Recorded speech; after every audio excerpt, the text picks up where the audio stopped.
26వ దినాన కూడా ఈ విధంగా సంఘ బిడ్డలు దేవుని సన్నిధిలో సమకూర్చబడి దేవుని సన్నిధానానికి వచ్చి దేవుని సన్నిధిలో కొంత సమయం గడపడానికి దేవుడు మన జీవితంలో చక్కని అవకాశాన్ని, అనుకూలతను, భాగ్యాన్ని ప్రభు మనకు ప్రసాదించారు.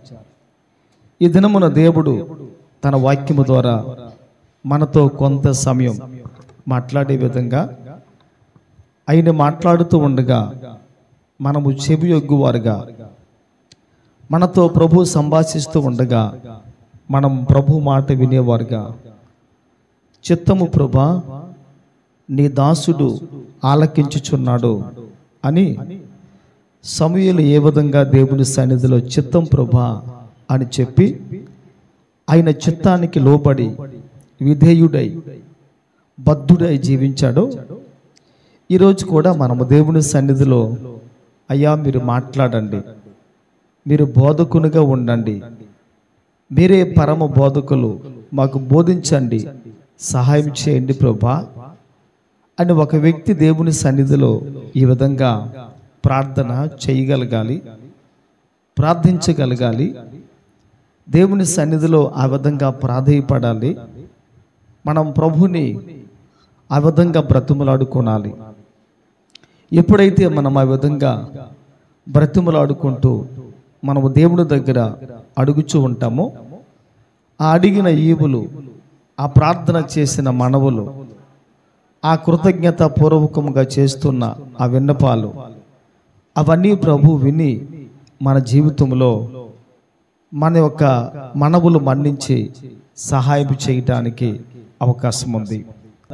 మనం ప్రార్థనే అనేక మంది కొరకు చేస్తూ ఉంటున్నాం, ప్రార్థన చేస్తూ ఉంటున్నాం, వాక్యం ధ్యానిస్తూ ఉంటున్నాం, పాటలు పాడుతూ ఉంటున్నాం. ఈ విధంగా చేయటం ద్వారా మనకి ఏమర్థం అవుతుందంటే, మనము దేవునితో ఎక్కువ సంబంధాన్ని పెట్టుకునటానికి దేవుడు సహాయం చేస్తున్నాడు. దేవునికి దగ్గరగా, దేవునికి సమీపంగా మనము దేవుణ్ణి దగ్గర చేసుకుంటూ, మనము దేవునికి దగ్గర అవుతూ మన మనసులోని బాధను, మన దుఃఖాన్ని, మన వేదన దేవుని సన్నిధిలో ఒలికించి మనము ప్రార్థన చేయటానికి దేవుడు ఈరోజు మనకు ఆ విధంగా సహాయం చేస్తూ ఉన్నాడు. అయితే ఈ రోజున అనేక మంది విశ్వాసులు దేవుని సన్నిధిలో ఎలాగూ ఉన్నారు అని అంటే, అవకాశవాదులు, అవకాశాన్ని కల్పించుకున్నవారు. అవకాశం వస్తే అటు, అవకాశం లేకపోతే ఇటు. చాలామంది వ్యక్తులు దేవుని సన్నిధిలో ఆ విధంగా మాట్లాడుతూ ఉంటారు. అయితే దేవుని యొక్క సంఘం యొక్క విలువ ఎప్పుడైతే విశ్వాసి తెలుసుకుంటాడో, ఆ తెలుసుకున్నప్పుడు ఎంత కష్టమైనా, ఎన్ని శ్రమలైనా, ఎన్ని ఇబ్బందులైనా, ఎంత దుఃఖమైనా, ఎంత భారభరితమైనా సరే అక్కడే ఉండడానికి, ఆ స్థలములోనే ఉండడానికి, ఆ సంఘముతో అంటుకట్టబడి, ఆ సంఘానికి సమీపంగా, ఆ సంఘానికి దగ్గరగా ఒక వ్యక్తి ఉండడానికి ప్రయత్నాన్ని ఎప్పుడు కూడా చేస్తూ ఉంటాడు. మరొక మాటలో చెప్పాలంటే, ఈ లైవ్లో ఉన్నవారికి కానీ మనకి కానీ చెప్పాలంటే, సంఘము మీ ఇల్లు లాంటిది, సంఘము మీ తల్లి లాంటిది, సంఘము మీ తండ్రి లాంటిది, సంఘము మీ తోబుట్టువు లాంటిది. మన ఇంటిలో 5 మంది ఉంటే తిట్టుకుంటారు, అనుకుంటారు, ఆడుకుంటారు, సనుగుకుంటారు, గొనుగుకుంటారు, కొట్లాడుకుంటారు. అయితే సమయం వచ్చినప్పటికీ ఆ వ్యక్తులు ఏమంటారంటే, మా తమ్ముణ్ణి నువ్వు అంటావా అని అంటారు, మా అమ్మని నీవు అంటావా అని అంటారు, మా తండ్రి మీదకే నీవు వస్తావా అని అంటారు. ఎందుకు ఆ సంబంధాలు అంత బలంగా ఉన్నాయి అని మనం ఆలోచన చేసినట్లయితే, ఒక తండ్రి యొక్క రక్తాన్ని పంచుకొని పుట్టిన బిడ్డలు గనుక, ఒక తల్లి గర్భాన పుట్టిన బిడ్డలు గనుక ఆ బిడ్డలు ఆ సంబంధాన్ని బాగా ఎరిగిన వారు కనుక వారు ఎడబాటు కలిగి ఉన్నా, దూరంగా ఉన్నా, వారు ఒకరికి మరొకరు ముఖాన్ని చాటు వేసుకున్నా, మాట్లాడుకోనకపోయినా, వారు చేసిన పని ఏంటంటే ఎక్కడ ఉన్నా సరే ఆ సంబంధాలు బలంగా, పటిష్టంగా, బలీయంగా ఉండడానికి వారు ప్రయత్నాన్ని ఆ విధంగా చేస్తారు. కానీ ఈరోజు విచారకరమైన సంగతి ఏంటంటే చాలామందికి ఈరోజు సంఘం యొక్క విలువ తెలియదు. సంఘము నా తల్లి, సంఘము నా తండ్రి, సంఘంలో ఉన్నవారు నా అన్న తమ్ములు, నా అక్క చెల్లెండ్రు. నేను సంఘాన్ని కనిపెట్టుకొని అంటు కట్టబడి ఉండాలి. నేను సంఘాన్ని అంటుకొని ఉండాలి, కనిపెట్టుకొని ఉండాలి అని ఏ విశ్వాస అయితే నిజ జీవితంలో, భక్తి జీవితంలో ఇటువంటి మేలుకొల్పు కలిగి దేవుని సన్నిధిలో జీవిస్తారో ఆ వ్యక్తులు ఎంత కష్టమైన, ఎంత శ్రమైన, ఎంత నష్టమైన, ఎంత ఇబ్బంది అయినా సరే ఆ సంఘములో ఆ సంఘం ఆ వ్యక్తిని కనింది కనుక, పెంచింది కనుక, వాక్యము ద్వారా ఆ వ్యక్తి వాక్యం అనే పాలతో పెంచబడ్డాడు కనుక ఆ వ్యక్తి ఎప్పుడు కూడా ఆ సంఘంలో స్థిరంగా, బలంగా ఉండడానికి అవకాశము ఉంది. వారు దేవుని యొక్క మందిర ఆవరణములలో ఒక వ్యక్తి నాటబడి వారు యెహోవా కొరకు, దేవుని కొరకు ఎదుగుచు, విస్తరించుచు, అభివృద్ధిపరచబడుతూ ఉన్నారు. ఆ మందిర ఆవరణములో, ఆ మందిరపు ప్రాంగణములో, ఆ దేవుని సన్నిధిలో ప్రజలు ఆ విధంగా ఉన్నారు అని చెప్పి చక్కగా భక్తుడు ఆ విధంగా మాట్లాడుతూ ఉంటారు. అనేకమైన చోట్ల ఏమండి, కొన్ని స్థలాలకు వెళ్ళినప్పుడు చాలామంది చెప్పే మాట ఏంటంటే మా సంఘములో ఆ విధంగా జరిగిందండి, మా సంఘములో ఈ విధంగా జరిగిందండి, మా సంఘంలో ఉన్న సభ్యులు ఆ విధంగా ఉన్నారండి, ఈ విధంగా ఉన్నారండి అని చెప్పి ఆ విధంగా చాలామంది సంఘ కాపురులు, సంఘ సేవకులు, ఆత్మీయ నాయకులు అక్కడక్కడ బాధపడేవారు చాలామందిని నేను చూశాను. నేను చూసినప్పుడు నాకేమనిపించిందంటే ఆ సంఘాన్ని ఆ విశ్వాసి సరిగ్గా అర్థం చేసుకోలేదు. ఆ సంఘములో ఆ వ్యక్తి ఇంకా నాటబడి స్థిరపరచబడలేదు అని చెప్పే ఆ అవగాహన మాత్రం నాకు ఆ విధంగా అర్థమైంది.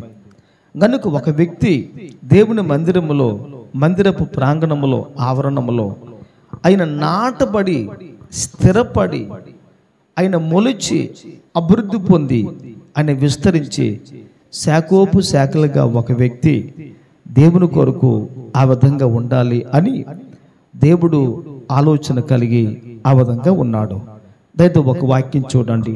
రూతు గ్రంథము 2వ అధ్యాయము 2వ వచన భాగాన్ని, అదేవిధంగా 3వ వచన భాగాన్ని మనము చదువుకుందాం. రూతు 2:2లో ఉన్న మాట ఏంటంటే మోయాబీయురాలైన రూతు పొలములోనికి పోయి అనే మాట మనం చూస్తాం. మోయాబీయురాలైన రూతు పొలములోనికి పోయి అనే మాట మనం చూస్తాం. మోయాబీయులు లేక మోయాబు అనే మాటకు అర్థం ఏంటంటే తండ్రి సంతానము అని అర్థం. తండ్రి సంతానము అని అర్థం అనగా పాపపు సంబంధమైన ప్రజలు అని ఆ మాటకు బైబిల్ గ్రంథములో అర్థం ఆ విధంగా ఉంది. ఈ పాపపు సంబంధమైన సంతానములో పుట్టిన ఈ రూతు అనబడే ఆ మోయాబు యొక్క జనాంగంలో పుట్టిన ఆ తల్లి యొక్క జీవిత విధానాన్ని, స్థితిగతులు, పరిస్థితులు ఇవన్నీ మనం చూస్తూ ఉంటున్నప్పుడు మనకి ఏమర్థమవుతుంది? ఆమెలో ఎటువంటి మంచి పాఠం మన జీవితానికి అర్థమయ్యే పాఠం ఉంది? ఆమె జీవితంలోని పాఠం మనకు ఏ విధంగా గుణపాఠాన్ని నేర్పిస్తుంది అనే విషయాలు మనం చూడగలిగితే ఏమండి, ఈ రోజున రూతు పాఠం ఈరోజు ప్రతి మనుషునికి కూడా ఒక్కొక్క గుణపాఠంగా ఉండాలి. రూతు పాఠం ఈరోజు మన జీవితానికి ఒక గుణపాఠంగా ఉంటే ఈ గుణపాఠం మన జీవితంలో మంచి ఆధ్యాత్మికమైన పాఠాన్ని నేర్పడానికి దేవుడు సహాయము చేస్తాడు అని ఈరోజు మనం ఆ విధంగా గ్రహించి ఆలోచించాలి.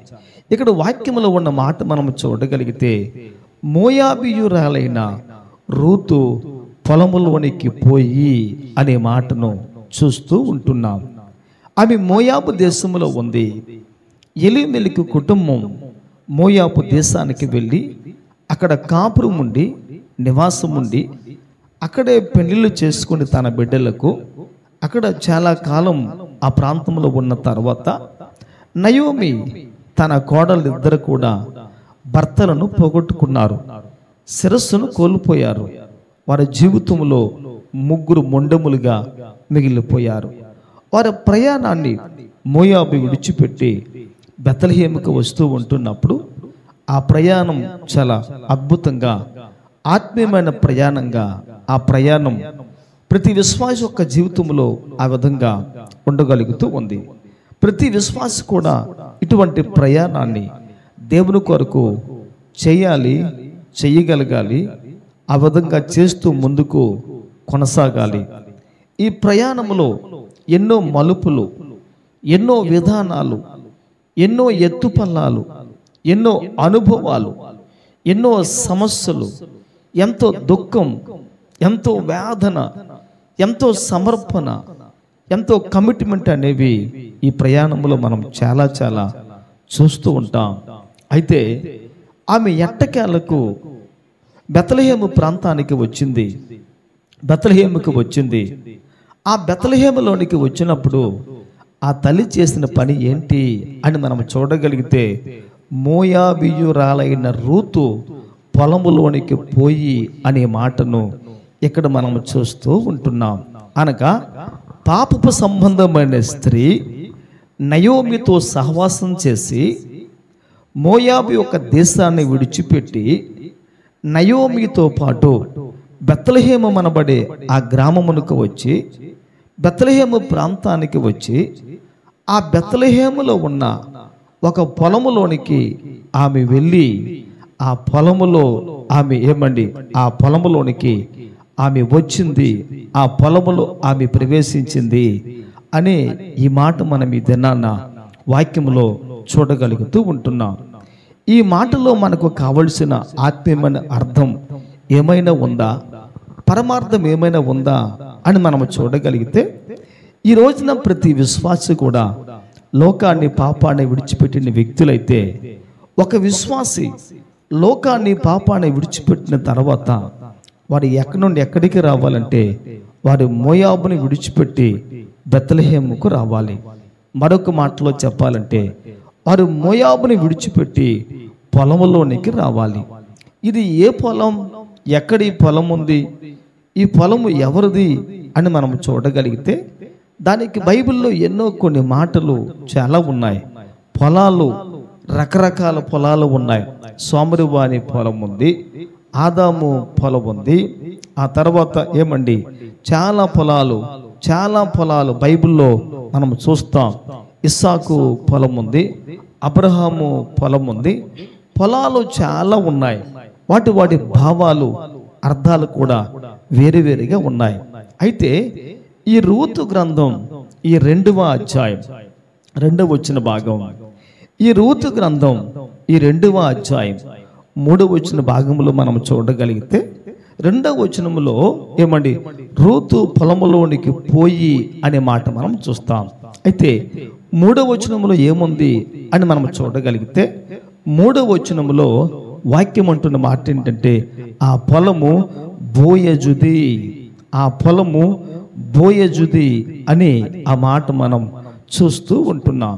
ఈ పొలము ఎవరి పొలము అని మనము చూడగలిగితే, ఈ పొలము బోయజు పొలము అని మనము వాక్యములో చూడగలుగుతూ ఉంటున్నాం. బోయజుకు ఒక పొలం ఉంది. ఆ పొలములో పనివారు ఉన్నారు, ఆ పొలములో పనికత్తెలు ఉన్నారు, ఆ పొలములో పంట ఉంది, ఆ పొలములో పంటను సమకూర్చేవారు ఉన్నారు, ఆ పొలములో పంటను కోసేవారు ఉన్నారు, ఆ పొలములో పంటను సిద్ధపరిచేవారు ఉన్నారు. ఒక్క మాటలో చెప్పాలంటే ఆ పొలము పనివారితో నింపబడే పొలముగా ఉంది. ఆ పొలము పంట పొలముగా ఉంది. ఆ పొలములో కష్టించి పనిచేసే ప్రజలు కూడా ఆ పొలములో ఉన్నారు అని చెప్పుటకు ఎంత మాత్రం కూడా సందేహం లేదు అని మనం ఈరోజు గమనించి ఆలోచించాలి. ఒక్క మాటలో చెప్పాలంటే, ఒక విశ్వాసి మోయాబుకు సంబంధించిన పాపపు సంబంధమైన జీవితాన్ని విడిచిపెట్టి ఆ వ్యక్తి ఎక్కడికి వెళ్ళాలంటే బోయజు పొలములోనికి ఆ వ్యక్తి వెళ్ళాలి అని ఈరోజు దేవుని వాక్యం ఆ విధంగా సెలవిస్తూ ఉంది. ఈ లోకంలో బోయజు పొలము ఏంటి, అది ఎక్కడ అని మనం చూడగలిగితే, జీవము కలిగిన దేవుని సంఘమే బోయజు యొక్క పొలమని బైబిల్ గ్రంథములో ఆ మాట మనం ఆ విధంగా చూడగలుగుతూ ఉంటున్నాం.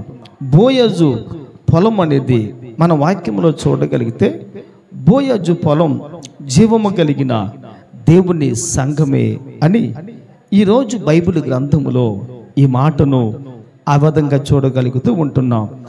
మోయాబుకు సంబంధించిన పాపాన్ని విడిచిపెడితే ఒక విశ్వాసి, ఒక ప్రభు బిడ్డ, ఒక క్రీస్తు నమ్మిన వ్యక్తి ఏం చేయాలంటే, అవి మోయాబనబడే లోకాన్ని పాపాన్ని విడిచిపెట్టగలిగిన వ్యక్తిగా ఉంటే ఆ వ్యక్తి ఎక్కడికి రావాలంటే బోయజు పొలముగా పిలువబడే సంఘములోనికి ఆ వ్యక్తి రావాలి. సంఘములో ఆ వ్యక్తి ఉండాలి. సంఘములో ఆ వ్యక్తి నాటబడాలి. సంఘములో ఆ వ్యక్తి స్థిరపరచబడాలి. సంఘములో ఆ వ్యక్తి పని చేయాలి. సంఘములో ఆ వ్యక్తి శ్రమించాలి. సంఘములో ఆ వ్యక్తి పనివానిగా ఉండాలి. సంఘములో ఆ వ్యక్తి పనివారిని వెంబడించి పని చేస్తూ ఉండాలి. పనిని నేర్చుకోవాలి. పనిని చూడాలి. పనిని చేయాలి. ఈరోజు ఇన్ని కార్యక్రమాలు ఆ పొలములో ఉన్నాయి. దయతో ఒక విషయాన్ని మనము గమనించి ఆలోచించేద్దాం.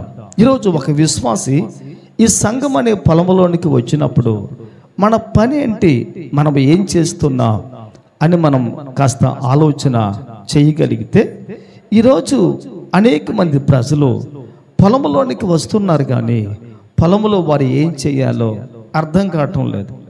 పొలంలోనికి వారు వస్తున్నారు, వారు ఏం చేయాలో వారికి అర్థం కావటం లేదు. ఈరోజు అనేక మంది క్రీస్తును నమ్ముకొని అంగీకరించి సంఘానికి వస్తున్నారు, వెళ్ళిపోతూ ఉంటున్నారు. సంఘానికి వస్తున్నారు, వెళ్ళిపోతూ ఉంటున్నారు. ఆ విధంగా వచ్చి వెళ్ళిపోతే విశ్వాసికి ఏదైనా ప్రయోజనం ఉందా? ఏదైనా లాభం ఉందా? ఏదైనా దీవెన ఆశీర్వాదం ఉందా అని మన వాక్యంలో చూడగలిగితే ఆశీర్వాదం ఏమీ లేదు. ఒక వాక్యం చూడండి, రూతు గ్రంథము 2వ అధ్యాయము 3వ వాక్యం మనం చదువుకుందాం. మరలా అదే వాక్యం మనం చూద్దాం. ఆమె పొలములో ఏరుకొనెను, ఆ పొలము బోయజు పొలము అని మనం చూస్తూ ఉంటున్నాం. అనగా రూతు పొలములోనికి వెళ్ళింది, ఆ పొలము బోయజు పొలము.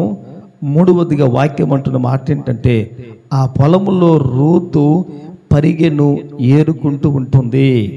ఆ పొలములో పంటను రూతు ఏరుకుంటూ ఉంటుంది అని ఈరోజు దేవుని వాక్యం మనం ఆ విధంగా చూడగలుగుతూ ఉంటున్నాం. పంట అంటే ఏమండి, ఇది ఆహార ధాన్యాదులు, ఏమండి ఆహారం కొరకు ఉపయోగపడే పంట.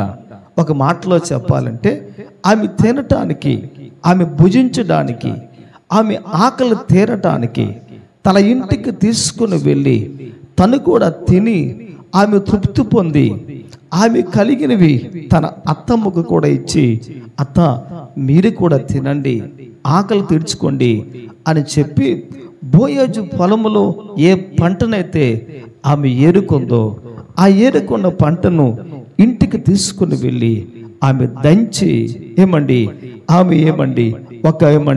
ఆమెకు పదార్థంగా చేసి ఆమె బియ్యమును చేసి ఆమె వండుకొని ఆమె తిని ఆమె తృప్తిగా ఉన్న తర్వాత అందులోనదే తన అత్త తను కూడా తినుచు వారి ఆకలి తీర్చుకుంటున్నారు అని ఈరోజు మనము గమనించి ఆలోచించాలి.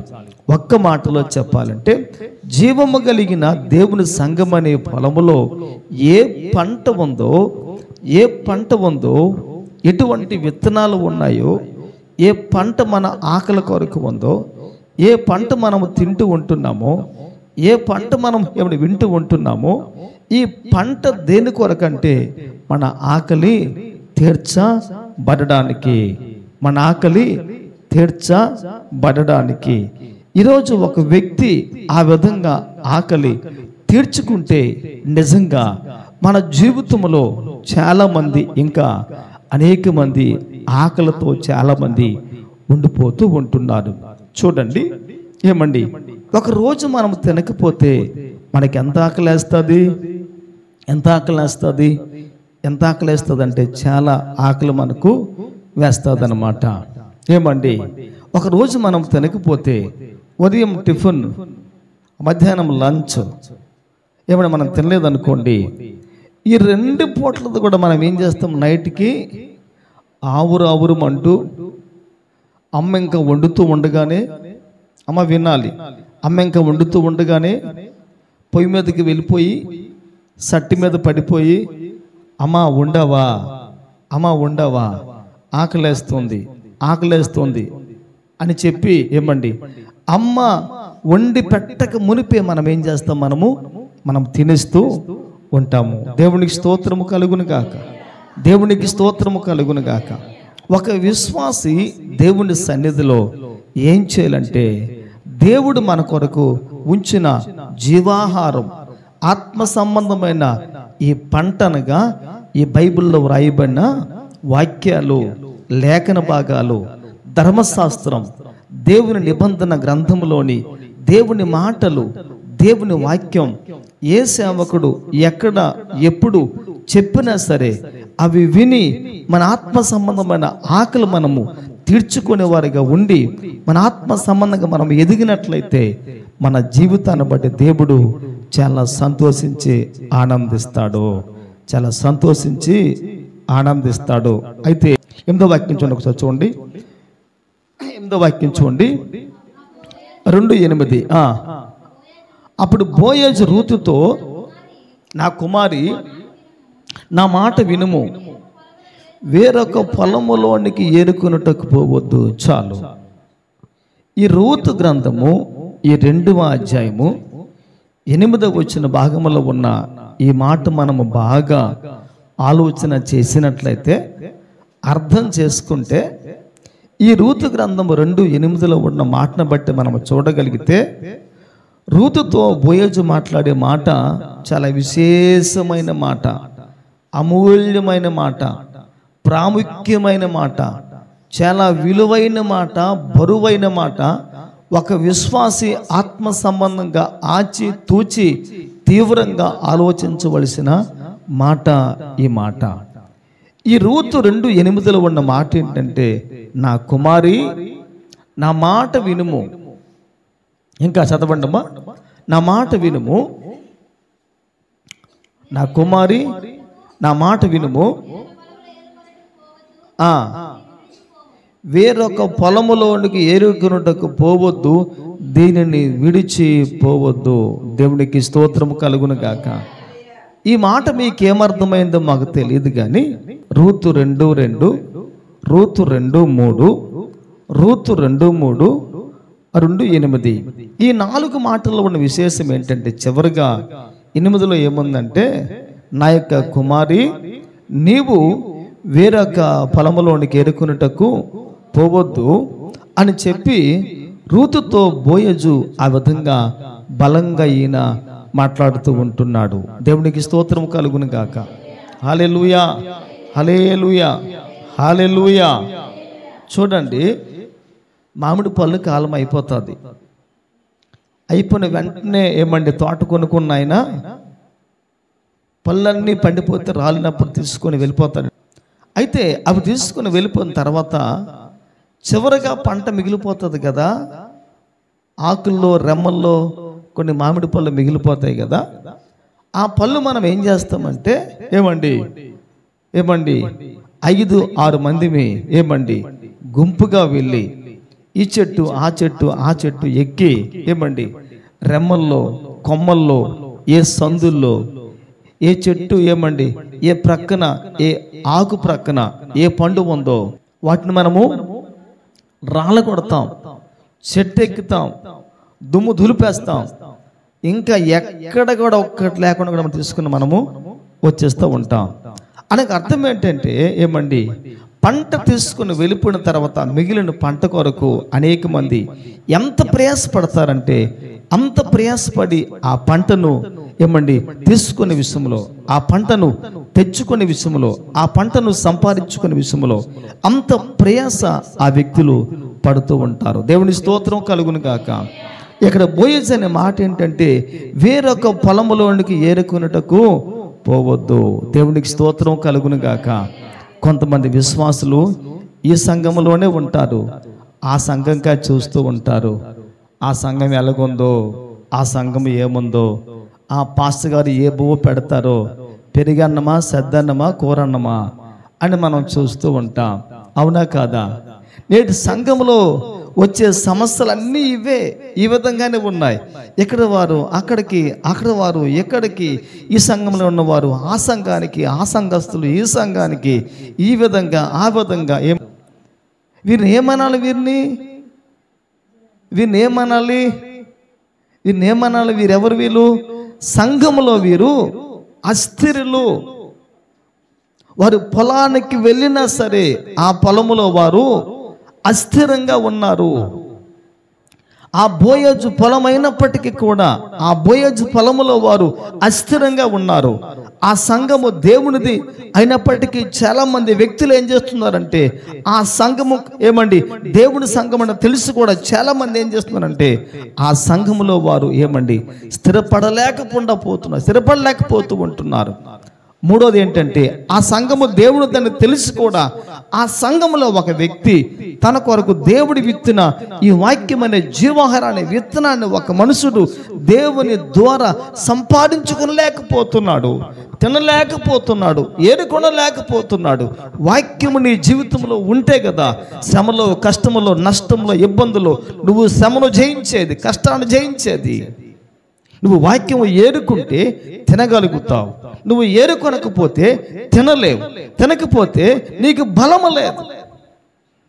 నువ్వు నీ కష్టకాలంలో నువ్వు దేవుని కొరకు నువ్వు ఆత్మ సంబంధంగా నువ్వు స్థిరంగా, నువ్వు దృఢంగా, బలంగా ఉండాలంటే నువ్వు వాక్యాన్ని నువ్వు తినాలి, భుజించాలి. దేవుని వాక్యం ఏంటండి? దేవుని వాక్యం ఏంటి? జీవాహారం. అది జీవాహారం. ఈ జీవాహారం అనబడి ఈ వాక్యాన్ని ఒక వ్యక్తి ఏరుకోవాలి, పొలములోనికి వెళ్ళాలి, పొలములో కష్టపడాలి, పొలములో ఏరుకోవాలి, తీసుకొని రావాలి, ఆహారంగా మార్చుకోవాలి.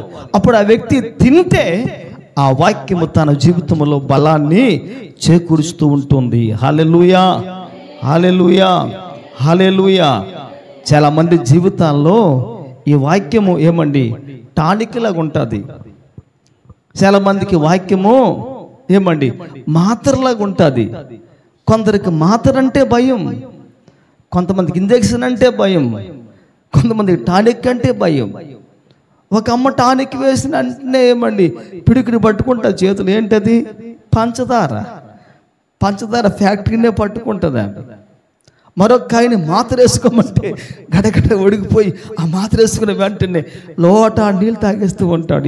ఎక్కడ మాత్ర ఉడిగిపోయింది. ఒక ఆయన ఇంజెక్షన్ అంటే ఆమడ దూరం పారిపోతాడు. అయ్యో ఏమండి పెద్ద దెబ్బ తగిలినా ఓడ్చుకుంటాడు, ఏమండి పెద్ద నొప్పు కలిగినా ఓడ్చుకుంటాడు, కానీ ఆ చిన్న సూదికి మాత్రం భయపడి పారిపోతూ ఉంటాడు చాలా దూరం. ఒక వ్యక్తి ఎప్పుడు కూడా వాక్యానికి భయపడకూడదు. ఈ వాక్యం ఏంటి? నీ జీవితానికి జీవాహారం అనే ఏమండి ఇది ఒక మందు, ఇది ఒక ఇంజెక్షన్, ఇది ఒక టానిక్, ఇది ఒక సిరప్. నీ జీవితంలో ఈ వాక్యం ఆ విధంగా పనిచేస్తే నీ శరీరంలో ఎక్కడ జబ్బుందో, ఎక్కడ సమస్య ఉందో, ఎక్కడ నొప్పి ఉందో, ఎక్కడ బాధ ఉందో, ఎక్కడ దుఃఖం ఉందో, ఎక్కడ వేదన ఉందో నువ్వు ఆ వాక్యాన్ని ఏరుకొని తినగలిగితేనే తప్ప నువ్వు దేవుని కొరకు నువ్వు స్వస్థత పొందలేవు, ఆరోగ్యంగా ఉండలేవు, శక్తి బలాన్ని నువ్వు పొందలేవు. ఎందుకంటే ఇది మన జీవితంలో తప్పనిసరిగా ఉండాలి. దేవుని స్తోత్రం కలుగును గాక. అందుకే రూతు ఏమండి మోయాబీయురాలుగా ఉంటూ మోయాబు దేశాన్ని విడిచిపెట్టి, లోకాన్ని, పాపాన్ని విడిచిపెట్టి పొలంలోనికి వచ్చింది. ఆ పొలము బోయజు పొలం. బోయజు పొలము సంఘానికి సాదృశ్యం.